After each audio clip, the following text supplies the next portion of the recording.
And we've been saying this on this show over and over and over again. And as Bitcoiners, this has been my 13 years in Bitcoin.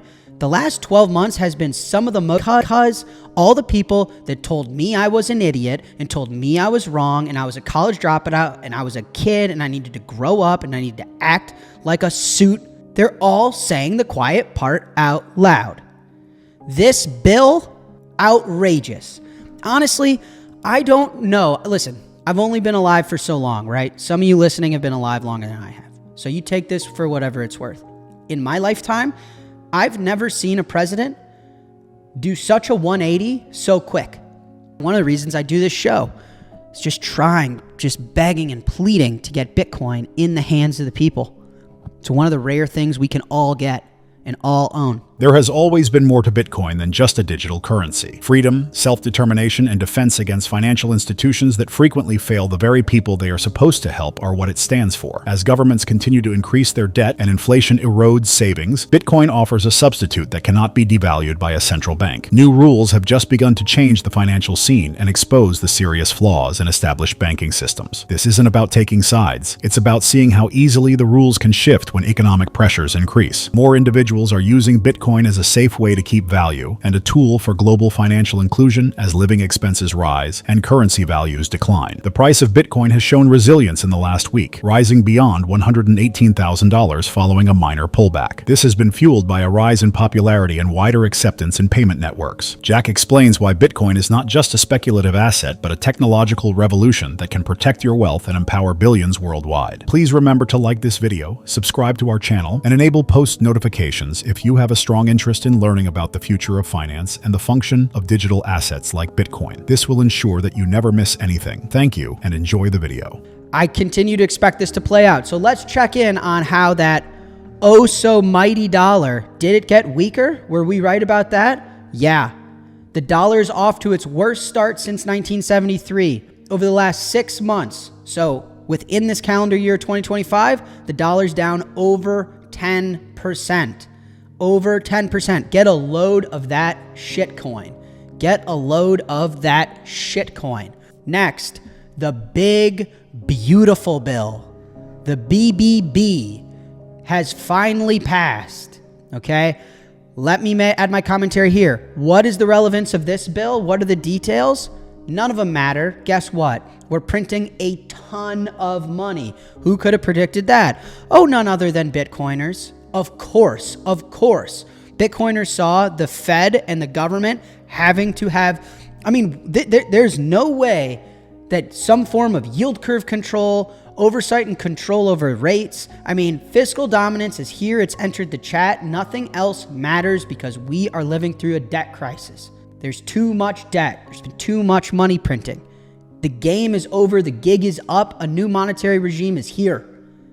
We've been saying it over and over. Honestly, a theme of this show, to be candid, is every single week, things we've been talking about for a decade or for years or for months or for weeks just becomes true. They're saying the quiet part out loud. I cannot believe a sitting Secretary of the U.S. Treasury was just asked on CNBC public television if he's going to also be the chairman of the Federal Reserve. And he didn't say no. You had got to be fucking kidding me. They're saying the quiet part out loud. The dollar is getting annihilated. We've said on this show over and over and over, I can solve all of the US's problems in 10 seconds. So can you, by the way, listening to this show. It's really simple. Don't be the world reserve currency. It gives artificial strength to your currency and gives artificial strength to your assets. If you want manufacturing back in this country, if you want a competitive labor market, if you want to bring jobs back, do not have an unreasonably strong dollar. If you want to close the wealth gap, if you want a middle class, do not have artificially inflated assets. Period. If you want both of those things, you cannot be the world reserve currency. World reserve currency issuer has to decide between domestic health and global growth. It is not a sustainable solution. It is a temporary solution on the back half of a devastating world war. And listen, this is not, I much prefer this administration This administration lets me have a bank account. They're supporting Bitcoin, which we'll get into in a second. I mean, don't get me wrong. It's not a political show. I'm not siding with any side. I think the reality of the situation is we're in fiscal dominance. It doesn't matter your intent. It doesn't matter your plan. You have to print the money. You have to debase the debt. Period. Sorry. Doesn't matter who you are, where you're from. Oh, Elon. Oh, Trump. Oh, Besson. I heard that guy was a good money man. Doesn't matter. Sorry. Doesn't matter. It's over. Game over. GG's. Buy Bitcoin or lose. So we've talked about on this show, you want to bring jobs back. You want to bring manufacturing back. You want to run a smaller deficit or no deficit at all, meaning you want to not just print pieces of paper and export them, but you want to actually produce real stuff. Guys, this is all language for a new monetary regime, a new world where something else is, I hate the term world reserve currency because it isn't a tight enough definition of what that means. Where are people storing their money? Sure, the dollar, my pizza's priced in dollars. Who cares? That doesn't matter. Where's the world store their cash balance? And we'll get to this in a second. This is so utterly clear that we're lessening our world reserve status position. Gold is reacting to that. Bitcoin is reacting to that. The dollar is reacting to that. In the first half of 2025, the US dollar has fallen over 10%, which is the worst start to a year since 1973. This sharp decline comes as the government passes the Big Beautiful Bill, which many believe is just another excuse to print massive amounts of money. America has a severe debt problem. Because of excessive borrowing and spending, government debt and spending now dictate economic policy. We call this fiscal domination. The rising rate of inflation is driving up the cost of assets like stocks and real estate. The issue is that most Americans do not own these assets, so even though their living expenses are rising, they are not profiting from the increase in asset values. The government anticipates that eventually economic expansion will surpass the mounting debt. In actuality, though, this primarily benefits those who already have assets rather than the typical worker who is battling with rising costs. Additionally, the US is beginning to lose some of its influence as the global reserve currency, which has an effect on Bitcoin and the dollar. Please take a moment to like this video, subscribe to the channel, and enable post notifications for future Bitcoin, macroeconomic, and digital asset content before we go any further. Now, let's get into his powerful predictions. The government is in control now because the US can't pay its debt and it can't default. What have we talked about? For all of us normal folk, you're in debt, you got two options. Pay it back like an honest person, default. The US government has a third. They can print what they owe. Fiscal dominance has entered the chat. You're getting 3 spending bills in 1 year, and the current U.S. Treasury Secretary of the United States of America is the front runner to run the Fed, a private bank that hasn't been done since before the World Wars? Yeah, okay. Bitcoin to the moon. This is going to cause a lot of stress on the treasuries market. CEOs start saying the quiet part out loud. Man, I'm going to get a t-shirt that just says they're saying the quiet part out loud. This seems to be the tagline of the summer. AI will wipe out jobs.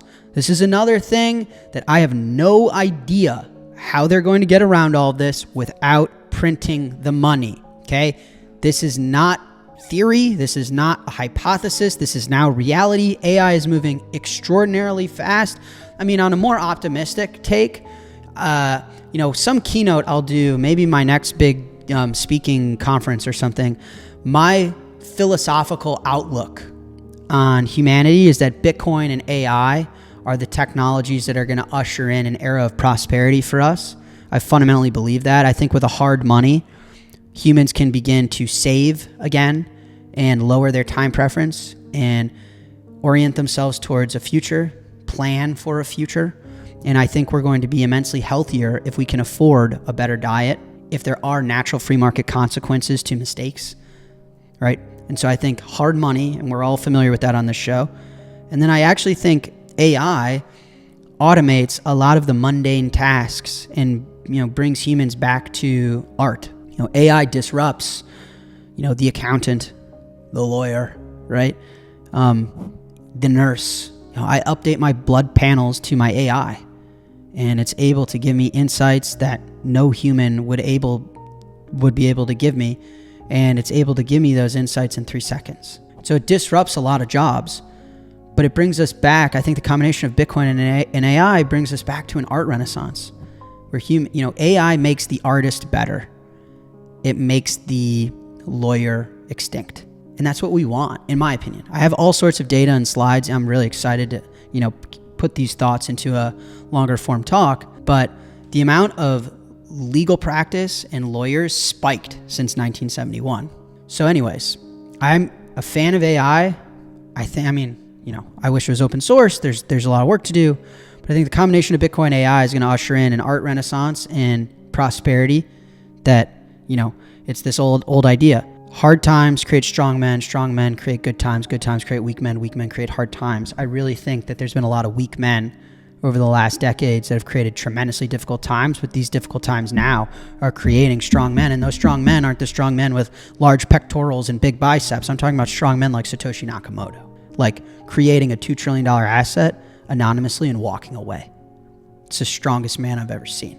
And cryptographers, cypherpunks, engineers, those that are willing to do what's right no matter how hard it is, commit to truth because truth is freedom. That's the type of strong men that these hard times are creating.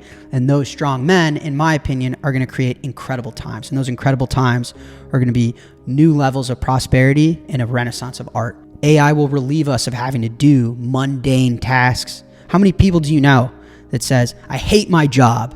I can't wait for the weekend? That's such an utter and complete waste of human potential and life. Let AI account for taxes. Let AI do legal work. Let AI be my nurse. Do art. Love.